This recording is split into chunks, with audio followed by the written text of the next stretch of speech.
how they do it. I don't know how a woman now is a mom and a business, and I read a book that's called How She Does It.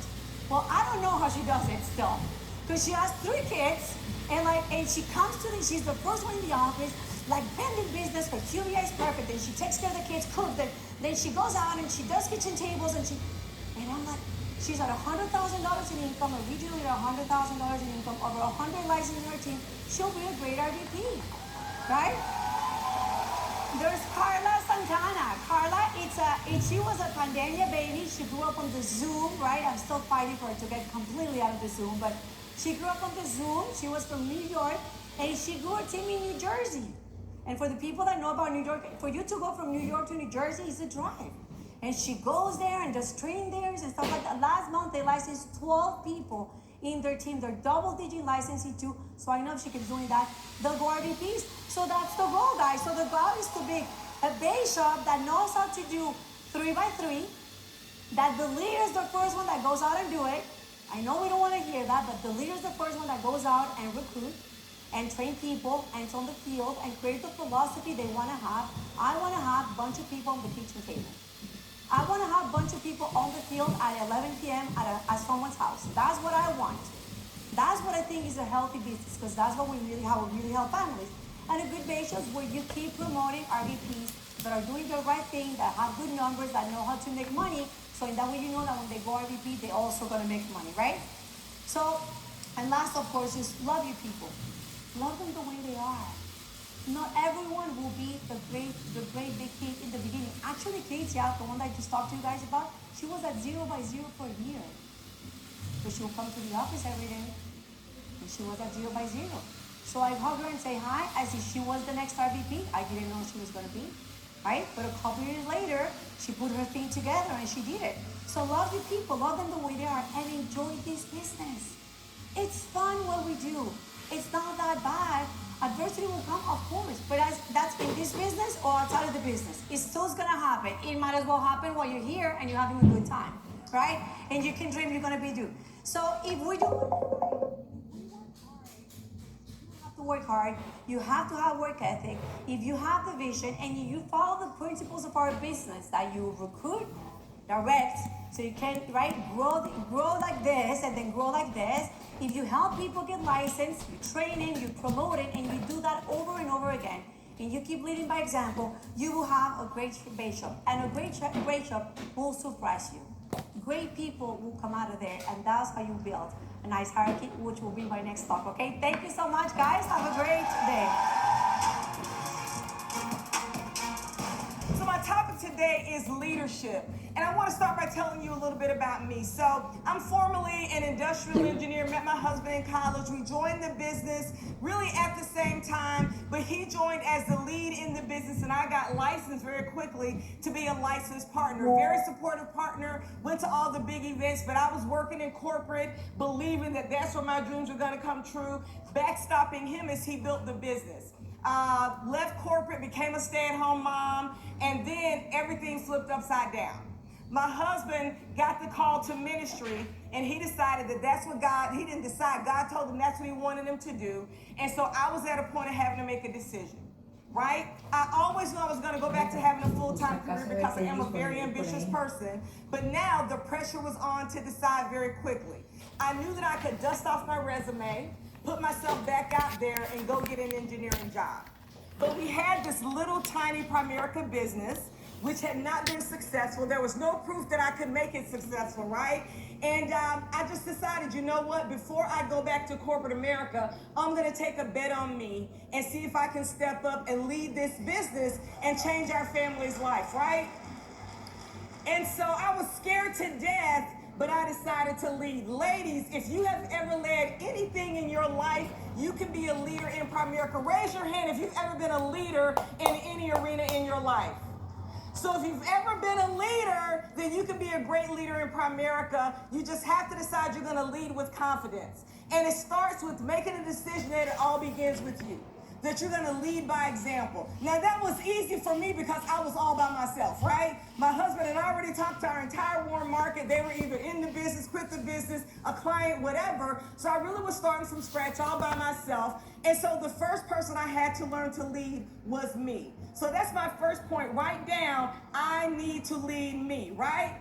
Because you have to be a great leader of you in order for anybody else to ever decide that they're going to follow you. You have to lead yourself with a schedule, lead yourself to be disciplined, lead yourself to be consistent, to be accountable, to do the things you don't want to do the things you're afraid to do, step out and lead. People follow what you do more than what you say. They can't hear what you're saying because they're watching what you're doing, right? And especially for the future RVPs in the audience that maybe you don't have a big team yet, avoid the tendency to say, my team needs to do X, Y, Z, this, that, and the other, and decide that I'm going to do what I want my team to do. Think about your month last month. If everybody in your team replicated the results you got last month, what would your team have done? And for some of you would say, that would be great. And some of you will say, well, if my team had done what I've done, I still would do the same thing that I did, which was not a lot, right? And so you want to lead by example, set the pace, and be confident that you have the ability to lead in this business. Secondly, you have to communicate. Communicate requires you to have conversations. Texting is for exchanging information. Communication happens in real conversation, right? And so you have to communicate. Communicate about your goals. Let them communicate with you about what their goals are. Set expectations from the very beginning. What are your expectations of a new person in terms of getting licensed, getting field trained, getting off to a fast start, getting promoted, being a field trainer, etc. But also let them know what they can expect from you. Can they expect you to show up? Can they expect you to be there for them? Can they expect you to always do what you say you're going to do? Can they expect you to apologize when you make a mistake? And be willing to apologize even when you don't think you were wrong, but that's what's needed to make the relationship move forward, right? So set expectations, and then you have to empower. Empower other people to succeed. It starts with delegation. One of the biggest things I find women struggle with is who want to hold on to everything. This is what I want you to know. You can't do everything you did before you joined Primerica, plus build a successful Primerica business. You have to be willing to delegate. Delegate at home. Your kids can do more than you're asking them to do. Your partner can do more than you're expecting them to do, right? So delegate at home, delegate in the business. Don't do for anybody anything that they're capable of doing for themselves. Be a great coach. Give feedback, right? Give honest feedback to people. Of course, at Primerica, we know we're always going to celebrate the wins that people have.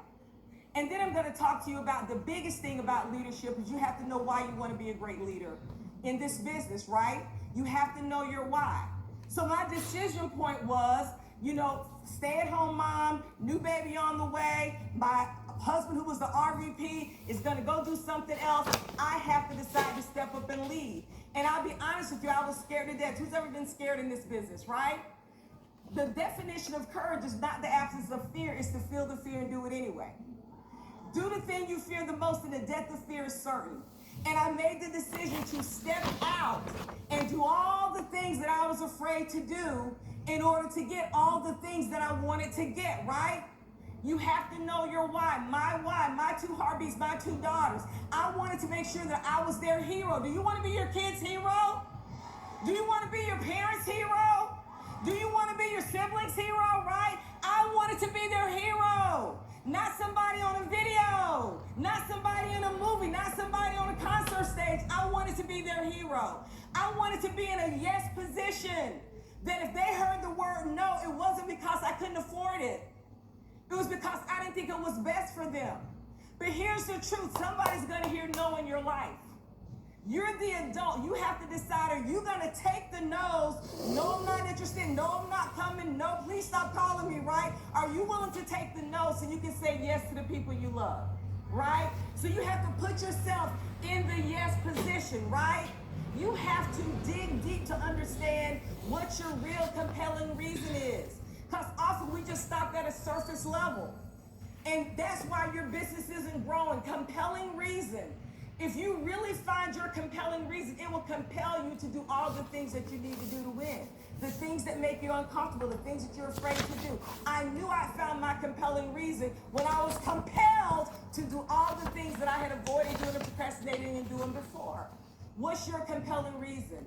Who are you willing to fight for? Who are you willing to get up early for, go to bed late for? We say things like, I would take a bullet for my kids. I would take a bullet for my family. Probably you're not going to have to do that. But would you take a no for your kids? Would you talk to 10 new people a day for your kids? Would you set up 15 to 20 appointments a week for your kids, right? Will you get fully licensed for your kids? Will you build a business for your family? Whatever your why is, mine were my kids. Maybe you don't have kids, but you have to figure out what it is for you. And then I challenge you as I wrap up to choose between two very simple three-letter words. See, the end of this year is coming, the convention is coming, and when it's all said and done, there are going to be two types of people. The first type is going to be somebody that said I was going to hit this goal, hit this milestone, achieve this thing, right, become this great leader in Primerica. But life happened. This happened, that happened, the other thing happened, so I didn't get it done. But the other type of person says, life happened to me. I had situations, I had issues, I had circumstances, I had trials, I had tragedies, and I stayed focused on my goals, and I made a decision to do it anyway.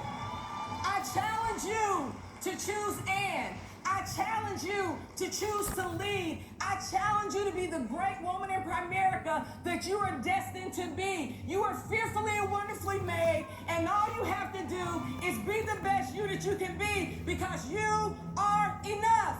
Thank you.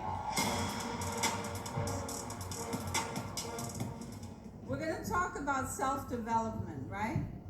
And I think a lot of times women put themselves on hold to take care of the things that they need to do, right? So self-development boils down to simple things like reading, listening, and writing, right? All the development books that I've read across the board, they talk about reading, but you got to read who you are, right? You got to read the person you are. And somebody asked me this question early on in the business and said, what's your self-development plan? And quite frankly, I had none. It was going day by day, right? And I'm sure in the audience you can relate to that, because as I asked women all across the board and in meetings and, recruiting them, what's your self-development plan? And they said, well, I don't even know what that is, right? So what are your affirmations? I didn't know anything about affirmations. So you have to make that decision that you're going to set those daily tasks for yourself. Now, do you love yourself enough to change? See, we're here, all of us, 3,000 of us, because we love ourselves, we invested in ourselves. So don't worry about the people back home, they'll be fine. Right now, this weekend is about you. And I remember, the 3 top skills in self-development that I learned, and I broke it down into the people skills, the leadership skills, and the sales skills. And the people skills, I had to learn to be patient, but I realized I wasn't a patient person, so I had to develop compassion. Right? I had to develop compassion because compassion gave me the patience to work with people. And I remember working with Coach Francis, early on, years ago, and I asked her, well, what do you think? And she said, well, you're too intense. Okay, and I was like, what do you mean intense? I live in New York, it's a New York minute, I'm intense, right? But she said, you cannot attract and build people with that type of intensity. You have to calm down. Right? And I didn't know about all that, right? So that was part of my people development.